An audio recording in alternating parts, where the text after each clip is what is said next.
오늘은 개혁주의와 세대주의로 본 요한계시록 강해 61번째 말씀을 증거하겠습니다. 61번째 말씀입니다. 오늘은 이제 요한계시록 13장을 시작할 차례입니다. 13장 1절에 내가 보니 바다에서 한 짐승이 나오는데 뿔이 10이요 머리가 7이라 그 뿔에는 10왕관이 있고 그 머리들에는 신성 모독하는 이름들이 있더라. 대단한 짐승이 나왔네요. 기괴한 짐승이 나왔습니다. 어디서 나온가 보니까 내가 보니 바다에서 나왔다고 했는데 바다에서 나온 한 짐승이 나오는데 뿔이 10이고 머리가 7 머리에 10뿔이고 그 뿔에는 걸려있는 게 10왕관이 걸려있고 또 그 머리들에는 뭐가 쓰여져 있는데 좋은 말이 아니에요. 신성을 모독하는, 하나님을 모독하는 그런 이름들이 있더라. 그러니까 굉장히 나쁜 짐승이 여기 나타난 것을 볼 수가 있습니다. 신성 모독하는 그런 이름들이 쓰여 있는 그런 짐승이 여기 나타났습니다. 7머리 10뿔 짐승. 네, 여러분 여기 지금 사진도 보고 계신데요. 뮤러라고 하는 독일의 유명한 그런 화가인데요. 이제 7머리가 보이시죠? 네. 뭐 이렇게 밑에 보면 타조같이 보이기도 하고 말이죠. 네. 가운데는 용같이 보이기도 하고 뱀같이 보이기도 하고 뭐 갖가지로 그렇게 모습이 되어 있네요. 네. 7머리에 또 뿔이 어떤 건 2개가 나 있고 어떤 건 1개가 나 있고 7머리에 어떤 건 2개 뿔이 있고 어떤 1개 뿔이 있고 머리는 7인데 뿔이 10뿔이 있고 그 맨 위에 보시면 왕관 같은 게 있죠. 네. 열관 같은 것이 또 이렇게 걸려있는 것을 여러분이 보십니다. 이게 무엇입니까? 이제 7머리 10뿔 짐승, 여기 바다에서 나온 짐승은 정통교회에서 2가지로 해석을 합니다. 첫째, 이 개혁주의에서는 나라들에 의한 국가, 정부, 세상의 정부에 의한 사탄의 박해, 교회를 박해하는데 사탄이 박해하는데 어떻게 하는가 하면은 나라들, 국가들, 정부를 통해서 때로는 로마 제국을 통해서 우리 한국의 경우에는 전에 일제에 의해서 굉장한 핍박을 받았습니다.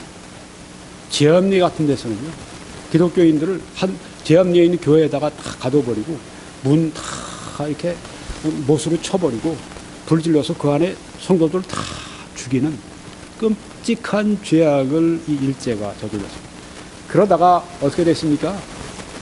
동경뿐 아니라 많은 그 도시가 불바다가 됐잖아요.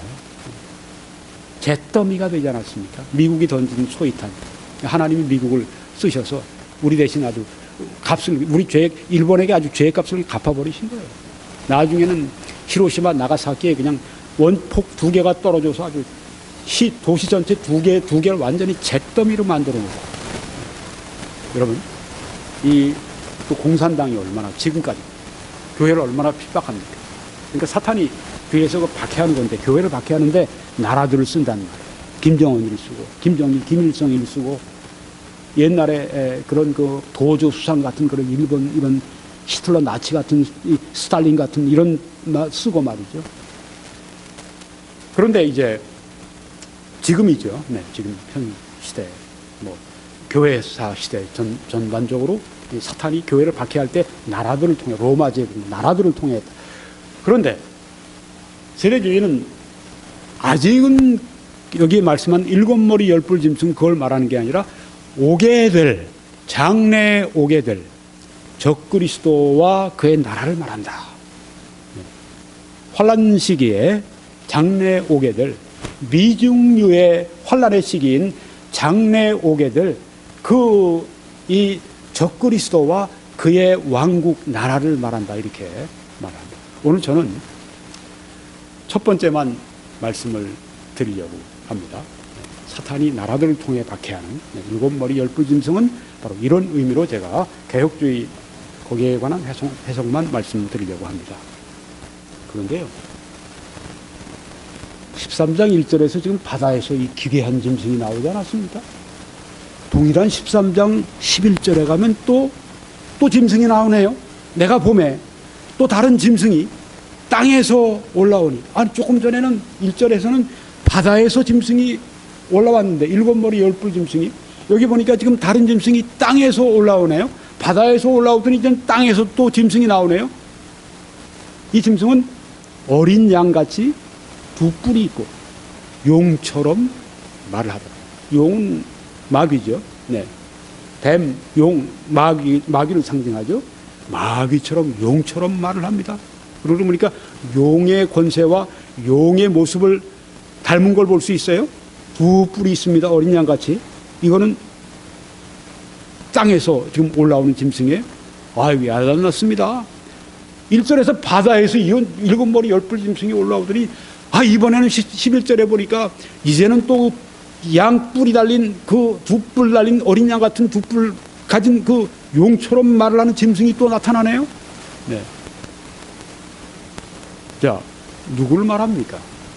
이 두 뿔을 가진 땅에서 올라온 짐승은 거짓 선지자를 말합니다. 거짓 선지자. 그런데 우리가 그 다음 14장 8절에 가면 또 캐릭터가 나옵니다. 뭐 영화나 만화나 뭐 이런 데 등장하는 그 인물들, 동물들을 가리켜서 캐릭터라고 그러는데, 두 짐승이 나오더니 여긴 또 음녀가 나오네요. 바벨론이 나옵니다. 요한계시록 14장 8절에요. 네. 바다에서 나오는 짐승, 7머리 10뿔 짐승, 그 다음에 땅에서 올라온 짐승, 이거는 어린 양같이 두 뿔이 있는 짐승, 용처럼 말하는 짐승. 그런데 14장 들어가니까 8절에 음녀 바벨론이 나오네요. 이것은 뭘 가리킵니까? 사탄의 세속적인 유혹을 가리킨다. 이렇게 개혁주의에서 보는 것입니다. 바벨론은 무엇인가? 음녀라고 말을 하는데 사탄의 세상에서 유혹이 있잖아요. 여기에 좀 덜하지만 한국 같은데 혹은 태국 같은데 밤거리 얼마나 화려합니까? 그런데 그 밝은 조명등 그 밑에 얼마나 많은 유혹과 죄악이 있습니까? 그것 때문에 얼마나 많은 사람들이 눈물을 흘립니까? 고통합니다. 얼마나 많은 가정이 깨지고 사람이 깨지고 한 인생이 깨지고 한 가정이 깨지고 그런 걸 우리가 보지 않습니까? 이 사탄의 세속적인 유혹이 바벨론 음녀다, 이렇게 본다고 하는 것입니다. 여기 보면 큰 성 바벨론이요 모든 나라에게 그의 음행으로 말미암아 진노의 포도주를 먹이던 자로. 세상이 주는 사랑, 세상이 주는 영화, 이런 거 먹고 하나님께로부터 멀어지면 하나님의 진노의 포도주를 마시는 것이다, 이렇게 성경에 말씀하는 겁니다. 여러분, 그래서요 오늘 세 가지 캐릭터를 말씀드렸습니다. 7머리 10뿔 짐승은 무엇인가? 여기 지금 개혁주의의 기수인 우리 윌리엄 핸드릭슨 박사님이 요약을 잘했어요. 반기독교적인 박해다. anti-Christian persecution, 이걸 말한다. 7머리 바다에서 나온 짐승은 반기독교 박해를 말한다. 그 다음에 땅에서 올라온 이 두 뿔 가진 이 짐승, 이 거짓 선지자는 무엇을 말하는가? 이것은 반기독교 종교를 말한다. 네, 조금 전에는 반기독교 박해, 7머리 10뿔 짐승은 반기독교 박해, 정치적인 그런 박해. 그런데 여기에서는 지금 두 뿔 가진 용처럼 말하는 이 짐승, 거짓 선지자는 무엇을 말하는가? 종교입니다. 반기독교적인 종교, anti-Christian religion을 말한다. 그러면 이 세 번째 바벨론 음녀는 무엇을 말하는가? 이것은 반기독교 유혹을 말한다. anti-Christian seduction. 그러니까 이런 이 세 가지 세력이 교회를 공격하고 그리스도인들을 공격해서 쓰러뜨리려고 합니다. 무엇입니까? 박해입니다. 가정에서도 박해를 받습니다. 사회에서도 직장에서도 박해를 받습니다. 왜? 예수 그리스도를 따른다고 하는 것 때문에, 그분을 믿는다고 하는 것 때문에, 심지어 국가적으로 사회적으로도 박해를 받습니다. 뭐 캐나다나 또 한국이나 미국 같은 데는 그리스도인들 숫자가 많으니까 저거하지만 없는 데 가보세요. 특별히 모슬렘 국가를 가보세요. 얼마나 그렇게 정치적인 박해가 심합니까? 목걸이 십자가 목걸이라고 다녀도 그것 때문에 죽을 수가 있어요. 그런 정치적인 그 박해, 그러니까 사탄이 주위에서 나라들을 통해 박해하는 것이고, 엔티 크리스천 퍼시큐션, 그 다음에 또 무엇이 있습니까? 이단도 교회 안에 있고 밖에 여러 가지 그 종교도 있고, 이렇게 해서 반기독교적인 엔티 크리스천, 이 모슬렘들이 어떻게 합니까? 요새 IS들이 너 예수 믿으면 죽는다, 참수시키고, 그뿐이 아니죠, 십자가에 못 박아서 아주 거기서 죽이는 그런 일들도 지금도 있습니다. 그리스도인들을 그렇게 죽이는 것이 있어요. 이거 왜 그렇습니까? 모슬렘, 이슬람교 믿지 않으면 죽어라 그러고선 죽이는 겁니다. 바로 그런 것들은 모슬렘이라고 하는 엔티 크리스찬, 반기독교적인 종교가 또한 그렇게 교회를 박해하고 그렇게 우리들에게 고통을 준다고 하는 것입니다. 그뿐 아닙니다. 자유세계에서는 그런 건 없어요. 아니 뭐 내가 예수 믿는다고 해서 뭐 십자가에 못 박아, 웃기는 얘기를 하고 있네. 그렇지만 어떻습니까? 여기에는 매일같이 사람들이 이 뭐 TV 앞에서 혹은 뭐 그 어떤 거리를 다니면서도 뭐 어떤 그 보이는 빌보드라든가 뭐 이런 뭐 학교 대학 같은 데 가서 뭐 강의실이라든가 뭐 그 뭐 회식하는 자리라든가 뭐 이런 데서 그 얼마나 많은 유혹을 그리스도인들이 받습니까? 반기독교적인 그런 그 유혹들, 이 세 가지. 네. 이것이 교회의 적이고 우리의 적이라고 하는 것을 말씀해 주고 있다고 하는 것이죠. 이 개혁주의의 해석이 참 이 좋은 점이 있어요. 우리 현재 살아가는 교회 크리스찬들에게 영적인 의미를 많이 풀어서 말해주고 있기 때문에 그렇습니다. 그래서 제가 개혁주의로부터도 배우고 세대주의로부터도 배우라 말하지 않습니까? 세대주의는 또 무엇이 좋은가?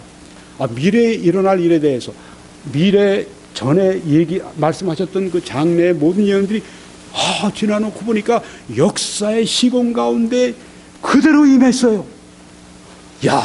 이 하나님의 말씀이 객관적인 말씀이네. 이게 뭐 신비하고 뭐 주관적이고 감정적이고 뭐 이런 게 아니라, 이 말씀은 정말 역사의 시공간 속에 이루어지고 있네. 생생한 하나님의 말씀이네. 장래의 그런 모든 예언도 그 역사 속에서 이루어진다고 하는 것 때문에 우리는 어떻습니까? 그 사건과 그런 객관적인 그런 어떤 이 모든 앞으로의 장래의 그런 일들을 생각하면서 우리는 대단히 하나님의 말씀을 그렇게 객관적으로 권위 있는 예언에 관한 그 말씀으로 또 보게 하는 그런 좋은 점이 또 있단 말이에요. 그러니까 양쪽을 나는 개혁주의니까 나는 세대주의 간독, 세대주의 난 개혁주의는 안 맞. 이러지 말아요. 이러지 말고 양쪽 다 좋은 걸 다 취하세요.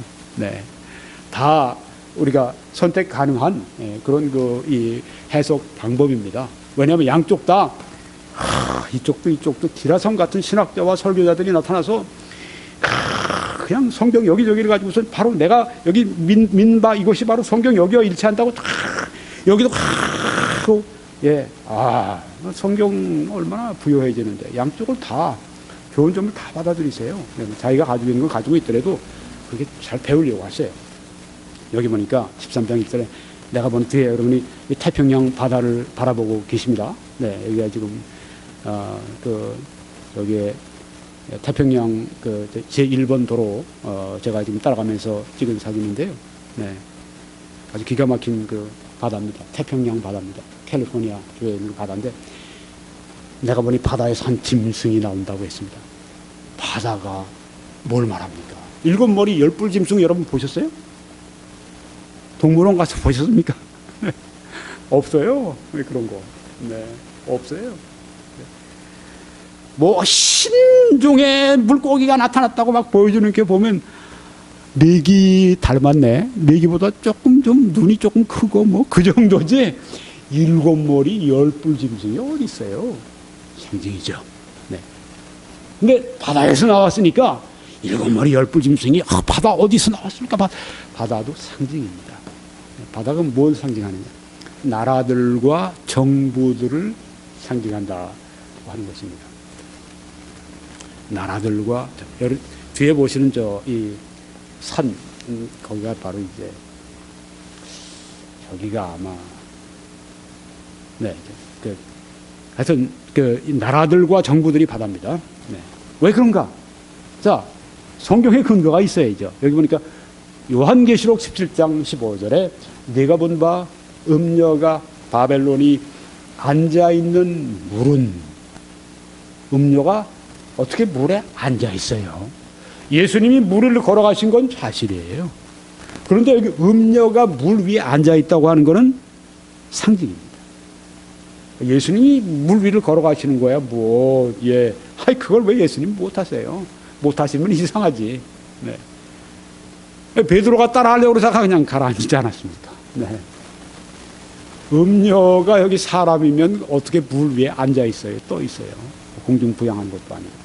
상징입니다. 음료도 상징이고 앉아 있는 물도 상징이고, 물은 무엇인가? 그러니까 백성과 무리와 열국과 방언들이니라.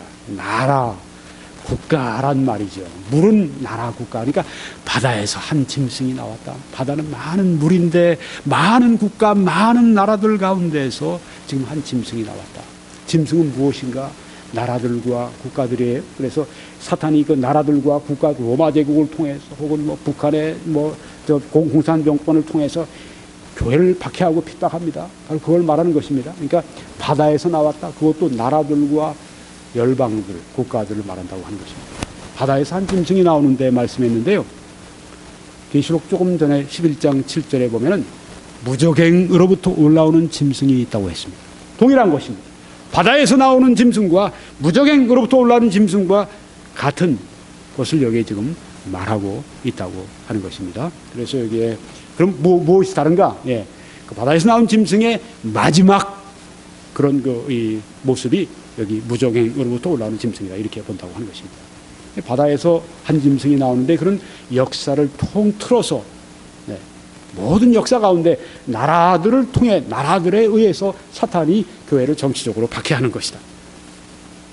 일곱 머리의 그러면 구체적인 그 나라들, 상징이 무엇인가?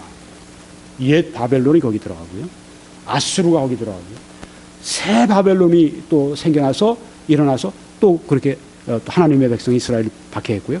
그 다음에 메데바사, 일곱 머리 열뿔 짐승이 나라들인데, 하나님의 백성을 박해하는 나라들인데, 또 그 다음엔 마게도니아 왕국이 세워지면서 또 그랬습니다. 그 다음에 로마 제국이 세워지면서 또 그렇게 됐습니다. 그 다음은 우리 지금 한국의 북한 정권이 있지 않습니까? 모슬렘 국가의 모슬렘 정권들이 있지 않습니까?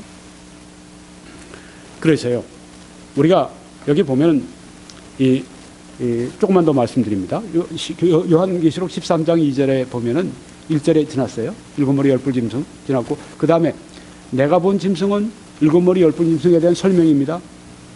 표범과 비슷하고 표범과 비슷한 모습을 가지고 있어요. 일곱 머리 열뿔 짐승. 그 다음에 그 발은 곰의 발 같고, 아니 표범처럼 비슷한데 발도 표범 같아야 되는데, 아니 발은 곰의 발이네요. 그 입은 표범의 입이 아니네요. 사자의 입이네요. 사자의 입 같은데, 용이 자기의 능력과 보좌와 큰 권세를 그에게 주었더라. 용은 사탄입니다. 용이 그 보좌와 권세와 능력을 그에게 주었습니다. 일곱 머리 열뿔 짐승에게. 개혁주의에서는 일곱 머리 열뿔 짐승이 누굽니까?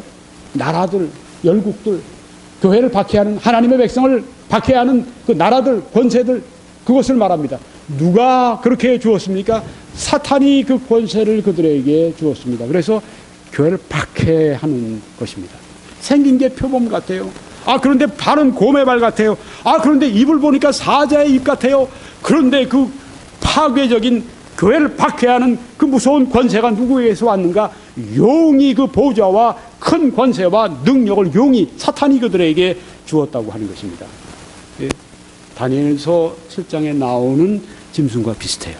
거기 보니까 다니엘서 7장 3절. 우리가 지금 요한계시록 갑자기 다니엘서 한 7, 800년 전의 책으로 갑니다. 요한계시록에 비해서 7, 800년 전의 책인데 거기에 또 예언의 말씀이 나옵니다. 왜? 다니엘서는 구약성경의 요한계시록이라고 이렇게 불리워지거든요. 그래서 요한계시록과 같이 공부해야 되는 게 다니엘서이고 스가랴서이고 예레미야서이고 등등인데, 그중에 다니엘서가 가장 우리가 많이 공부해야 될 성경인데, 거기에 나오는 그 7장 3절에, 다니엘 7장 3절에 큰 짐승 넷이 바다에서 나왔다고 했습니다. 여긴 또 한 마리가 일곱 머리 열뿔, 이게 아니라 네 마리 짐승이, 큰 짐승이 바다에서 나왔다고 했습니다. 바다가 어디인지 여러분이 아시죠? 열국 나라들입니다. 큰 짐승도 역시 그 일곱 머리 열뿔 짐승처럼 하나님의 백성을 박해하는 짐승들입니다. 먼저 다니엘서 7장 1절에 보니까 첫 번째 짐승이 누구냐면 첫째는 사자와 같다고 했습니다. 사자. 여러분 사자를 보고 계십니다. 근데 이 사자가 누군가 바벨론을 상징한다고 하는 거죠.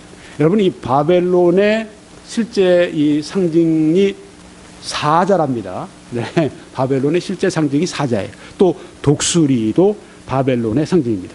요새 그 미국 사람들은 그저 국회 같은데 할 때 보면 이렇게 그 국기를 꽂잖아요.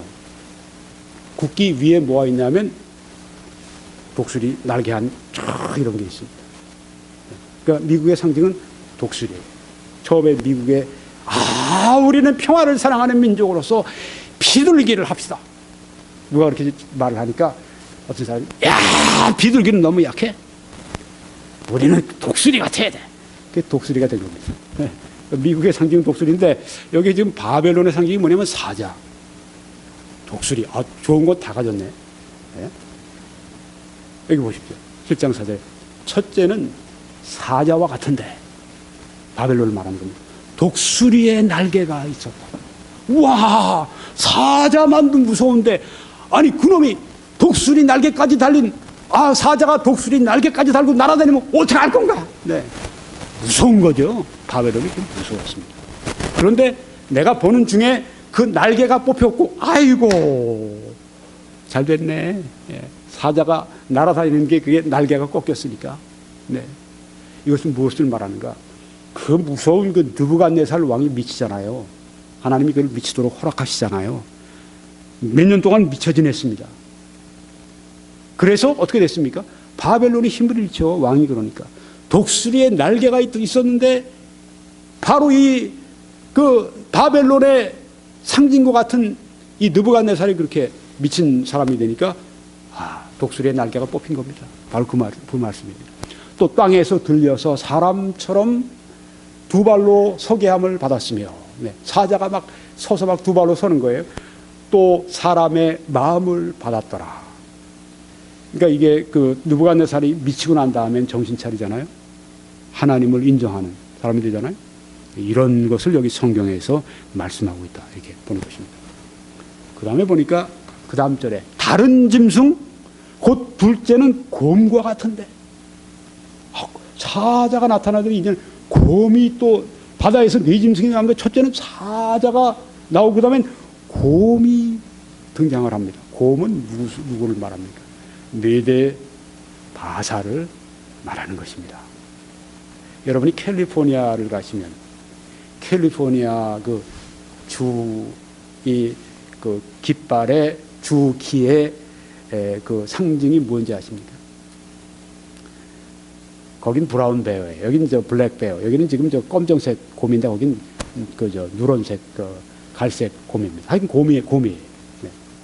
그러니까 캘리포니아 주도 지금 경제력으로 볼 때는 세계 7위입니다. 보통 나라보다 다 제끼고 한 주가 세계 7위예요.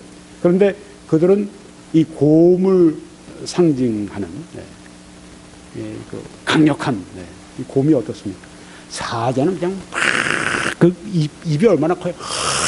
그래서 그냥 가지고 물소 같은 큰 놈도 그냥 여기를 목을 꽉 물어가지고 숨 못 쉬게 해서 아주 죽을 때까지 그냥 매달려서 그냥 끝까지 해서 그렇게 해서 잡아먹지 않습니까? 그처럼 무섭게 그냥 하나님의 백성들을 막 그냥 그렇게 바벨론에서 유대 가서 그냥 유대 백성들 다 죽여버리고 그냥 다 그냥 묶어가지고선 자기 나라로 다 옮겨버리고 이게 바로 사자 바벨론에 했던 건데 아이고 이 곰이 메데바사가 또 이거 나오는 이 곰 같은 것들이 그냥 그 묵뚱한 몸을 이거 받치기 위해서 이 팔다리가 얼마나 힘이 강합니까? 그러니까 이 곰이 이거 때리는 힘이 얼마나 하나님께 휘갈기가 있습니다. 그것처럼 하나님의 백성 이스라엘을 그냥 휘갈리는 메데바사 이게 나오는 것입니다. 다른 짐승 곧 둘째는 곰과 같은데 그것이 몸 한쪽을 들었고 자, 곰들 보면 이렇게 하고 있는 거 보시죠. 네, 지금 그런 모습이에요. 이게 무언가?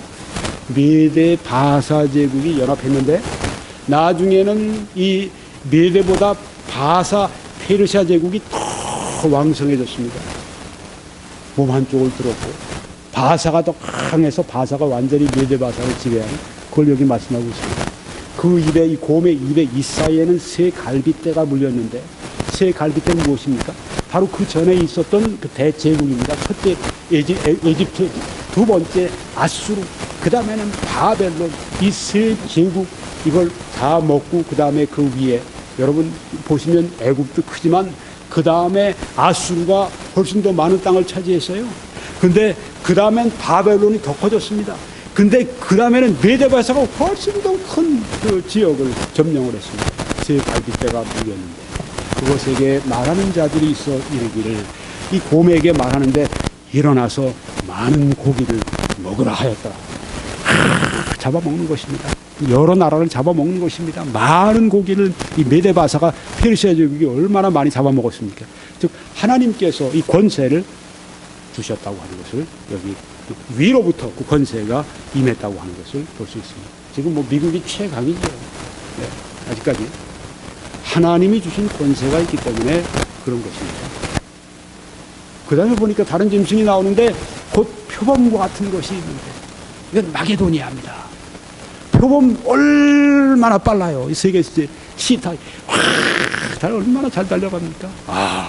여러분들이 아주 너무너무 빠르게 그냥 이 먹이만 보면 달려가서 먹는 이 표범 바로 얼마나 빠른지 바로 그것을 여기 말씀합니다. 다니엘서 7장 6절에 그 후에 내가 또 본즉 다른 짐승 곧 표범과 같은 것이 있는데 아이고 이것도 야단났네. 그 등에는 새의 날개 넷이나 달려있네요. 표범이 얼마나 빠른데 거기에 새 날개까지 있으니 확 뛰어가는 게 아니라 막 날아갔네. 네. 얼마나 빠른, 이게 바로 마게도니아입니다. 지금 이 아까 말씀드린 메데바사 제일 컸는데 그거보다 훨씬 더 큰 제국을 이 마게도니아가 이뤘는데 BC 334년에서 BC 330년 거의 4년 동안 그 많은 영토를 다 차지했습니다. 어마어마합니다. 보십시오. 표범이 얼마나 빨라요. 그런데 거기에 새의 날개 넷까지 달려있으니 얼마나 빠릅니까? 그 4, 5년 동안에 그냥 그 땅을 다 마게도니아 제국을 바꿔놨어요. 이게 성경에 다 나와 있는 것입니다. 그 짐승에게 또 머리 넷이 있으며 이건 무엇입니까? 알렉산더가 죽고 난 다음에 이 넓은 땅을 한 사람이 알렉산더와 같은 카리스마로 다스릴 수 없으니까 넷으로 분할해서 네 장군이 그래서 네 왕이 되고 네 왕국으로 그렇게 만든 것이 여기에 바로 지금 예언되어 있는 것입니다. 놀랍지 않습니까? 권세를 받았더라. 그리고 네 번째 짐승이 이겁니다. 넷째 짐승은 10뿔이네.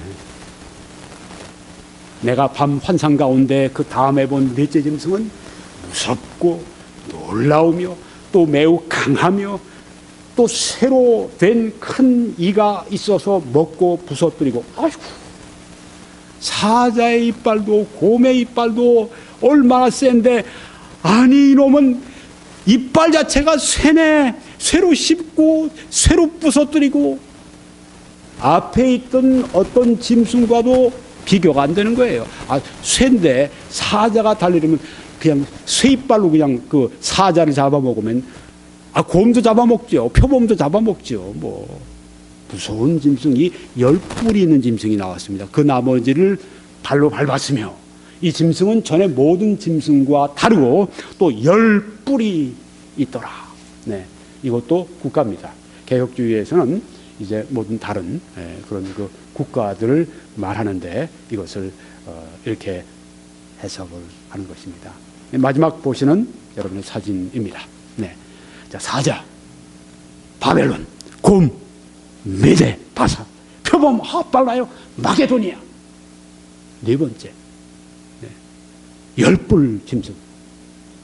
뭐 로마 제국을 포함해서 다른 모든 그런 그 기독교 박해 국가, 사우디 아라비아나 이런 데, 인도네시아나 다 속하는 것입니다. 네. 이게 개혁주의의 해석입니다. 이제 물론 세대주의에서는 열불 짐승은 앞으로 올 적그리스도와 그의 나라를 의미한다. 요건 다음번에 말씀을 드리겠습니다. 결론 짓고 마치겠습니다. 오늘 7머리 열불 짐승에 대해서 말씀을 드렸습니다. 개혁주의의 입장에서 말씀드렸습니다. 사탄이 박해하는데 누굴 통해서? 네, 여기 7머리 열불 짐승, 즉 나라들, 기독교를 박해하는 나라들을 통해서 사탄이 박해하는 것을 말씀하고 있다. 이렇게 해서 오늘 개혁주의와 세대주의로 본 요한계시록 강해 61번째 말씀을 마치겠습니다. 이제 www.21church.com으로 들어오셔서 저희 다른 메시지들을 시청하실 때 하나님의 크신 축복이 여러분과 함께 하시기를 축원합니다.